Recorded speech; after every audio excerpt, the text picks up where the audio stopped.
Oi, sou eu de novo. O que estava ruim ficou ainda pior. Nos últimos dias veio à tona um dos maiores escândalos envolvendo aposentados e pensionistas do INSS. O rombo, segundo levantamentos, ultrapassa a casa de 6 bilhões de reais. 4 milhões de idosos roubados e a maioria das vítimas do Norte e Nordeste. Mas isso todo mundo já sabe. O que eles não te contaram é que o escândalo atual era de 6 bilhões. Hoje, com um novo relatório da CGU, mostrou que só em 2023, 35 mil reclamaram de fraude e o valor movimentado, 90 bilhões. 90 bilhões. Nós estamos diante do maior escândalo de corrupção da história do nosso país.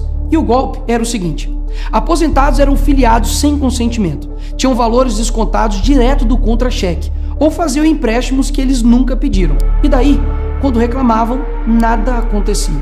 Estamos falando do desvio de valores bilionários de pessoas doentes e idosas.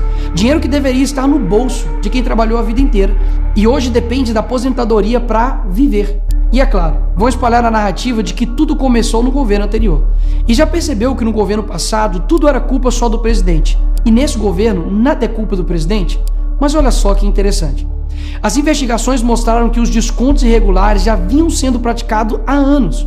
O que levou o governo Bolsonaro, em 2019, a apresentar a medida provisória 871, justamente para combater esse tipo de fraude em descontos. Ele obrigava os sindicatos e associações a comprovarem, a cada 2 anos, que o aposentado realmente estava autorizando aquele desconto. Adivinha quem ficou contra? Acertou, a esquerda. Como não bastasse, em 2022, com votos da esquerda, eles derrubaram essa lei. E o que será que aconteceu nos próximos anos? Bingo! Foi exatamente depois de derrubar esse mecanismo de proteção contra as fraudes que houve esse aumento absurdo de descontos indevidos. Ou no português claro, aumento absurdo de roubo contra idosos. Desenhando porque eu sei que tem gente que só entende assim. 2019, Bolsonaro faz lei para proteger esses idosos de fraudes. 2022, esquerda derruba essa lei no Congresso. 2023 e 2024, explosão de fraudes. E ainda tem gente surpresa com isso. Não foi o Alckmin que disse: o ladrão quer voltar à cena do crime. E de fato voltou.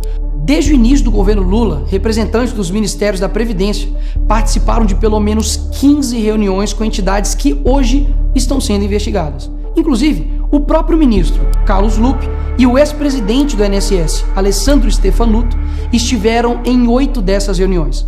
A entidade que mais participou dos encontros com os ministros foi a CONTAG, justamente a organização que mais roubou o dinheiro dos aposentados. E o escândalo é ainda mais grave. O relatório de auditoria da CGU revelou que, em muitos casos, as autorizações para descontos foram feitas em nome de pessoas que sequer tinham condições de manifestar a sua vontade. Foram encontradas situações absurdas. Pessoas com deficiência grave, impossibilitadas de assinar qualquer documento, indígenas que vivem em aldeias remotas e não sabem ler ou escrever, e até aposentados que nem moram no Brasil.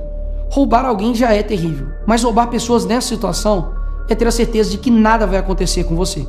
Não é à toa que o relatório do próprio INSS mostra que o governo tinha ciência e sabia como barrar os descontos desde 2023. O Tribunal de Contas da União também sabia da denúncia desde 2023.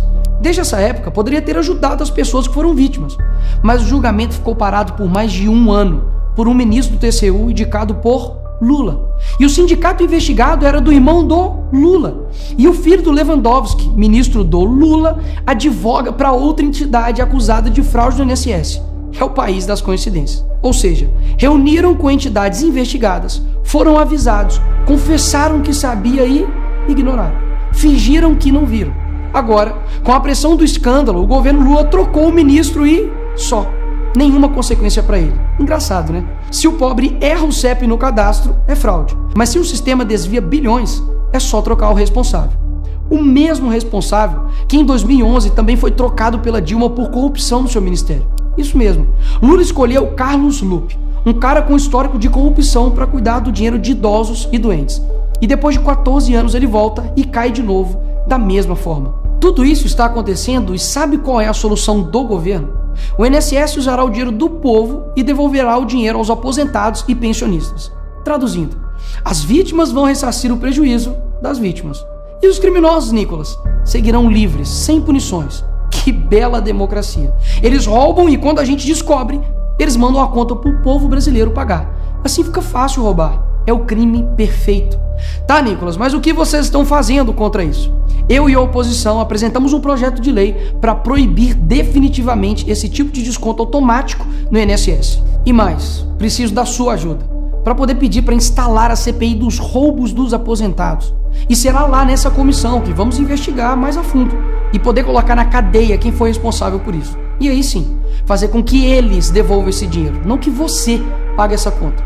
Vá até a rede social do Hugo Mota e Davi Alcolumbre e peça para que essa comissão seja instalada. E por fim, vá urgente ao seu banco ou veja o extrato na sua conta pelo celular e veja se há algum desconto indevido. Só assim, você saberá que está sendo roubado ou não e peça o cancelamento imediato desse roubo. E sim, o tempo passa rápido. Eu sei que muitos não pensam no futuro, mas um dia ele chegará. E que nesse dia tenhamos feito algo para chegar aqui diferente do que estamos vivendo agora. Ninguém aguenta mais um país que só desanima a gente a cada notícia. Mas para chegar aqui diferente, a gente precisa fazer algo diferente agora. Porque o partido que prometeu cuidar do povo, um presidente que se colocou como o pai dos pobres, acabou explorando quem eles mais juraram defender.